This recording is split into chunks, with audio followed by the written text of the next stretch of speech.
ముఖ్యమంత్రి గారు తొండల పిచ్చి ఎక్కువ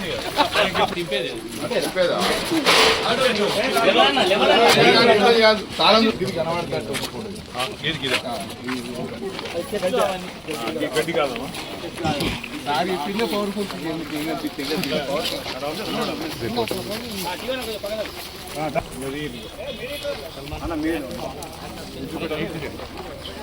కాశీ నువ్వు ఎక్కడ రమ్మంటే అక్కడ వీడియో గొప్పగా ఉన్నది.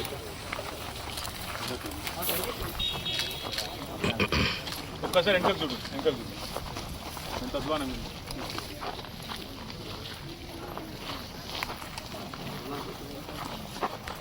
ఏదైనా ఒక్కటి తెచ్చుకుంటే అవుతాం కానీ ఆడుబడ్డ చెట్లు తొండలు గుడ్లు పెడుతున్నాయి.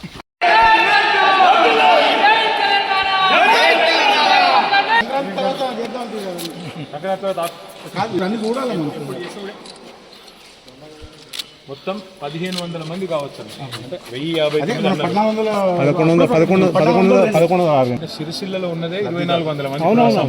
అంటే లిటరల్లీ ఏంటంటే నువ్వు ఇంకొక 50% కెపాసిటీ యాడ్ చేసే అవకాశం. ఇప్పుడు మన ఎక్స్పోర్ట్స్ మీరు చూస్తే సంవత్సరానికి ఎక్కువ లేవు, దానికి లిటరల్లీ 50% యాడ్ చేసే అవకాశం. 11 మందికి ఇస్తే అసలు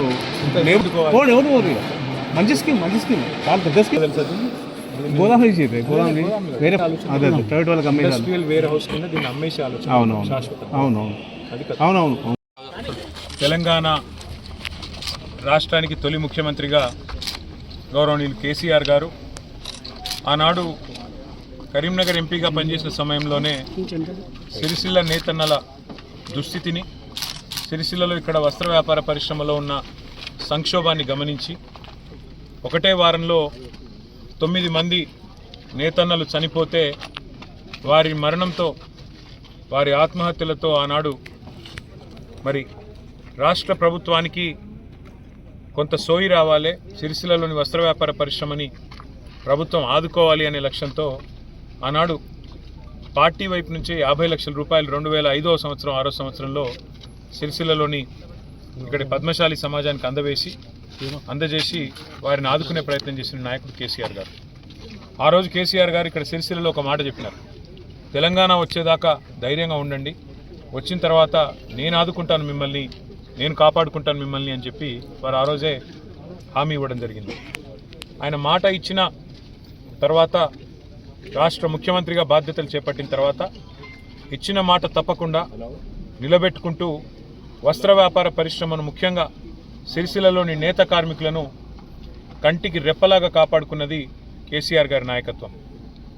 3400 కోట్ల రూపాయల బతుకమ్మ చీరల ఆర్డర్లను సిరిసిల్ల వస్త్ర వ్యాపార పరిశ్రమకు అందజేసి ఒకవైపు నేతన్నల బతుకును మారుస్తూ అట్లాగే ఇంకోవైపు ఆడబిడ్డలకు ఒక చిరుకానికి అందించిన నాయకత్వం.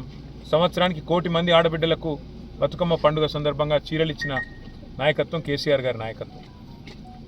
ఆ రోజు బతుకమ్మ చీర వెనుక ఉన్న అవగాహన, ఆలోచన ఏంటంటే కేసీఆర్ గారిది, వస్త్ర వ్యాపార పరిశ్రమలో ఇక్కడ ఉన్న నేత కార్మికులు నెలకు 8 నుంచి 10,000 రూపాయలు మాత్రమే సంపాదిస్తున్నారు. వాళ్ళ ఇళ్లలో ఉండే వారి భార్యలు, వారి కుటుంబ సభ్యులు బీడీలు చుట్టి వారు ఇబ్బంది పడుతున్నారు. కాబట్టి ఇటు బీడీ కార్మికులకు పెన్షన్ ఇవ్వాలని చెప్పి 4.5 లక్షల మంది బీడీ కార్మికులకు నెలకు 2,000 పెన్షన్ ఇవ్వడమే కాకుండా మరొక వైపు ఇక్కడ 7, 8, 10,000 రూపాయలు సంపాదిస్తున్న నేత కార్మికులు 15, 16,000 నుంచి 20, 22,000 సంపాదించాలి అనే ఆలోచనతో 3,400 కోట్ల రూపాయల బతుకమ్మ చీరల ఆర్డర్లు వారి ఇక్కడ ఇవ్వడం జరిగింది. దాంతో సిరిసిల్ల దశ తిరిగింది. సిరిసిల్లలో ఇక్కడ నేత కార్మికులకు నెలకు 15 నుంచి 20,000 రూపాయలు సంపాదించుకునే అవకాశం వచ్చింది. నిరాటంకంగా ఆ కార్యక్రమం బ్రహ్మాండంగా కేసీఆర్ గారి నాయకత్వంలో జరిగింది. ఆ తర్వాత కేసీఆర్ గారు ఒకరోజు నేత కార్మికులను, ఇక్కడ ఉన్న వస్త్ర పరిశ్రమను అధ్యయనం చేయమని చెప్పి అధికారులకు ఆదేశిస్తే వారితో పాటు మేమందరం కలిసి ఇక్కడున్న 3 అంచెల వ్యవస్థను అధ్యయనం చేయడం జరిగింది.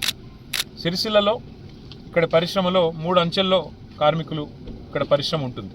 కింద నేత కార్మికులు జాబ్ వర్క్ తీసుకొని పనిచేసేవాళ్ళు, వారిపైన జాబ్ వర్క్ సేట్ల నుంచి తెచ్చుకొని పని చేయించే ఆసాములు, అట్లాగే వారిపైన సేట్లు. ఈ రకంగా ఇక్కడ 3 అంచెల్లో పరిశ్రమ ఉంటుంది. అయితే కేసీఆర్ గారి ఆలోచన ఏమంటే సిరిసిల్లలో కార్మికుడుగానే ఉండాలన్నా, ఈ పరిస్థితి మారాలి కదా అని ఆలోచించి కార్మికుడిని ఆసామి చేసే ఒక బృహత్తరమైన కార్యక్రమం వర్కర్ టు ఓనర్ అనే కార్యక్రమానికి కేసీఆర్ గారు శ్రీకారం చుట్టడం జరిగింది. దాంతోపాటు వారు ఇంకొక గొప్ప ఆలోచన కూడా చేసినారు. ఎవరైతే ఇళ్లల్లో బీడీలు చుడుతున్న ఆడబిడ్డలు ఉన్నారో వారికి నెలకు ఒక 12-16 వేల రూపాయలు సంపాదించుకునే అవకాశం మంచి ఆరోగ్యకరమైన వాతావరణంలో, ఎందుకంటే బీడీలు చుడితే క్యాన్సర్లు ఇతరత్ర వ్యాధులు వస్తున్నాయి కాబట్టి వారికి కూడా ఆరోగ్య సమస్యలు రాకుండా ఉండాలన్న ఉద్దేశంతో ఇక్కడ సిరిసిల్ల పట్టణం పక్కనే 200 ఎకరాల్లో అపారల్ పార్కు, దాని పక్కనే వర్కర్ టు ఓనర్ అనే కార్యక్రమం దేశంలో ఎక్కడా లేదు, బహుశా ప్రపంచంలో కూడా ఇట్లాంటి కార్యక్రమం ఎక్కడ ఉండదు. అంటే ఒక కార్మికుడిని ఆసామి చేసే కార్యక్రమం 400 కోట్ల రూపాయలతో ప్రవేశపెట్టింది కేసీఆర్ గారు. ఇవాళ మీరు చుట్టూ చూస్తే ఇక్కడ ఆ షెడ్లన్నీ 2 ఏళ్ల కిందటనే పూర్తి చేయబడ్డాయి. దాదాపు 50 షెడ్లు. అంటే ఇందులో ఈ షెడ్లలో ఒక్కొక్క షెడ్లో ఆలోచన ఏంటి అంటే సాంచలు పెట్టి, అంటే మరమగ్గాలు పెట్టి వాటిని కార్మికులకే అప్పచెప్పి, సబ్సిడీ మీద మరమగ్గాలు పెట్టి కార్మికులకు అప్పచెప్పి వారిని ఎవరైతే ఇవాళ వర్కర్గా ఉన్నారో వారిని ఆ సాంచలకు, ఆ పవర్ లూమ్లకు ఓనర్లు చేసే ఒక అద్భుతమైన ఆలోచన. అంటే ఇట్లాంటి ఆలోచన వేరే వేరే నాయకత్వానికి సాధ్యం కూడా కాదు. ఒక కేసీఆర్ గారి ఆలోచన చేసి తీసుకున్నారు. 400 కోట్ల రూపాయలతో మరి ఇవాళ బ్రహ్మాండంగా ఈ కార్యక్రమం తీసుకోవడమే కాకుండా ఈ నిర్మాణాలని పూర్తి చేసి కూడా 2 ఏళ్ళు అయింది. 2 ఏళ్ల కిందట దురదృష్టవశాత్తు మరి కాంగ్రెస్ ప్రభుత్వం తెలంగాణలో వచ్చింది. వచ్చిన తర్వాత ఇవాళ ఇక్కడ మీరు చూస్తే ఆ షెడ్లు ఎట్లా మారిపోయినాయి, ఆ షెడ్ల చుట్టూ ఎట్లా పరిస్థితి ఎంత భయానకంగా ఉందో మీరే చూడవచ్చు. మొత్తం ఎక్కడికక్కడ పిచ్చి చెట్లు మొలిచి ఇవాళ నిరుపయోగంగా ఆ షెడ్లన్నీ కూడా ఉన్నాయి. ఆఖరికి కాంగ్రెస్ ప్రభుత్వం ఎంత తెలివి తక్కువ ప్రభుత్వం అంటే ఈ షెడ్లలో కొన్నిటిని వడ్లు నిల్వ ఉంచేదానికి, నిజానికి గోదాములు చాలా ఉన్నాయి సిరిసిల్లలో, కానీ వాటన్నిటినీ పక్కన పెట్టి ఈ షెడ్లలో ఇవాళ కొన్ని చోట్ల వడ్లను నిల్వ ఉంచే ప్రయత్నం కూడా ఈ ప్రభుత్వం చేస్తూ ఉంది. మేము ఇవాళ కాంగ్రెస్ ప్రభుత్వానికి చేసే డిమాండ్ ఒకటే, కేసీఆర్ గారి ఆలోచన ఇక్కడి నేత కార్మికులు ఆసాములు కావాలి, వర్కర్ ఓనర్ కావాలి, ఎన్ని రోజులు వేరే వాళ్ళ కింద పనిచేయాలి, మీరు ఇంకో 10 మందికి ఉపాధి ఇచ్చే వాళ్ళుగా తయారు కావాలి, ఇక్కడి పరిశ్రమ విస్తరించాలి, సిరిసిల్ల కూడా ఒక తిరుపూర్ మాదిరిగా 1000 కోట్ల వస్త్ర ఉత్పత్తులను తయారు చేసే స్థాయికి చేరాలనేది కేసీఆర్ గారి ఆలోచన. ఇవాళ వారి ఆలోచనకు అనుగుణంగానే అపారల్ పార్కులో 2 పరిశ్రమలు మేమే తీసుకొచ్చాం. గ్రీన్ నీడిల్ అనే పరిశ్రమ, అక్కడ ఇవాళ తయారయ్యే ఉత్పత్తులు న్యూయార్క్ పోతూ ఉన్నాయి. అట్లాగే పక్కనే ఉండే టెక్స్పోర్ట్ అనే పరిశ్రమ, అందులో కూడా ఇవాళ దాదాపు 2000 మంది మహిళా సోదరిమణులు పనిచేస్తూ ఉన్నారు. మా ఆలోచన ఇక్కడ ఏముండే అంటే ఇక్కడ దాదాపు కనీసం ఒక 1500 మంది మా నేత కార్మికులు ఆసాములు కావాలి, పక్కన అపారల్ పార్కులో ఒక 25,000 మంది మా ఆడబిడ్డలకు ఉపాధి కలగాలని చెప్పి 200 ఎకరాల్లో ఇంత అద్భుతంగా మేము ఈ కార్యక్రమాన్ని తీసుకున్నాం.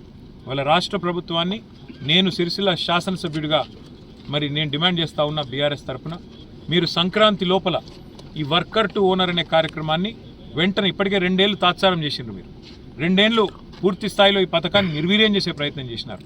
ఇకనైనా మీ మొద్దు నిద్రల నుంచి బయటికి రండి, వెంటనే సంక్రాంతి లోపలే ఈ వర్కర్ టు ఓనర్ అనే పథకాన్ని స్టార్ట్ చేయాలి. దానికి తగిన మొత్తంలో మరి పూర్తి స్థాయిలో పవర్ లూమ్ సబ్సిడీ మీద కొనడానికి గతంలో ఏ ప్రణాళికలు అయితే ప్రభుత్వం రూపొందించిందో దానికి అనుకూలంగా వచ్చే బడ్జెట్లో కూడా డబ్బులు పెట్టాలి. మీరు సంక్రాంతి లోపల లిస్టు ఫైనల్ చేసి ఆసాములకు గనక మీరు లెటర్లు కేటాయించకపోతే సంక్రాంతి తర్వాత వెంటనే మా పార్టీ ఆధ్వర్యంలో సిరిసిల్లలోని నేతన్నలందరినీ ఇక్కడికి తీసుకొచ్చి, నేత కార్మికుల్ని ఇక్కడ తీసుకొచ్చి, ఎవరి కోసమైతే కేసీఆర్ గారు ఇంత పెద్ద కార్యక్రమం తీసుకున్నారో దాన్ని నిర్వీర్యం చేస్తున్న కాంగ్రెస్ ప్రభుత్వ వ్యతిరేక విధానాలకు, నేతన్నలకు వ్యతిరేకంగా చేస్తున్న ఈ విధానాలకు నిరసనగా ఒక మహాధర్నా కార్యక్రమాన్ని ఇక్కడే చేపడతాం. దాదాపు ఒక 10,000 మందితో మొత్తం సిరిసిల్ల పట్టణాన్ని కదిలించి ఈ కార్యక్రమాన్ని తీసుకుంటాం.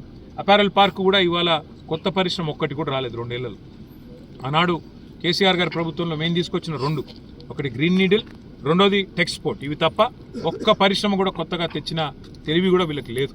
దాంతోపాటు ఇక్కడ ఈ మొత్తం షెడ్లన్నింటినీ కూడా ఈ రకంగా నిర్వీర్యం అయిపోయే విధంగా, మరి గాలికి, వానకు, ఎండకు, ప్రకృతికి ఇచ్చిపెట్టి కనీసం మెయింటెనెన్స్ కూడా లేకుండా అధ్వాన పరిస్థితిలో వాళ్ళు ఏదైతే ఈ 400 కోట్ల ప్రజాధనాన్ని వృధా చేసే ప్రయత్నం చేస్తున్నారో వెంటనే ప్రభుత్వం మొద్దు నిద్ర నుంచి మేల్కొని ఈ విషయంలో ఒక నిర్ణయం తీసుకోవాలి.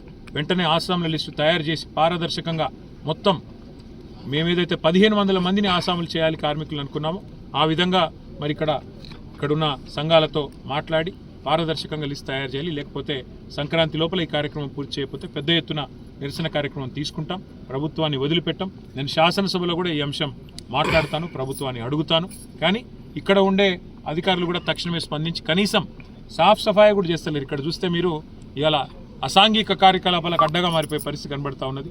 వెంటనే ఇక్కడ పారిశుద్ధ్యం చేయాలా, దాంతోపాటు లిస్టు ఫైనల్ చేయాలా, లేకపోతే బీఆర్ఎస్ ఊరుకోదు అనే మాట కూడా మళ్ళొకసారి తెలియజేస్తూ నేతన్నలందరూ ధైర్యంగా ఉండాలా.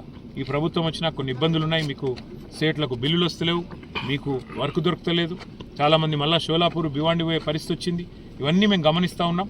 ధైర్యంగా ఉండండి, మళ్ళీ కేసీఆర్ గారు వస్తారు, మీకు న్యాయం జరుగుతుందనే మాట కూడా తెలియజేస్తూ ప్రభుత్వం మాత్రం సంక్రాంతి లోపల ఈ లిస్టు ప్రకటించకపోతే వదిలిపెట్టమని చెప్పి కూడా మళ్ళొకసారి హెచ్చరిస్తాం. Thank you.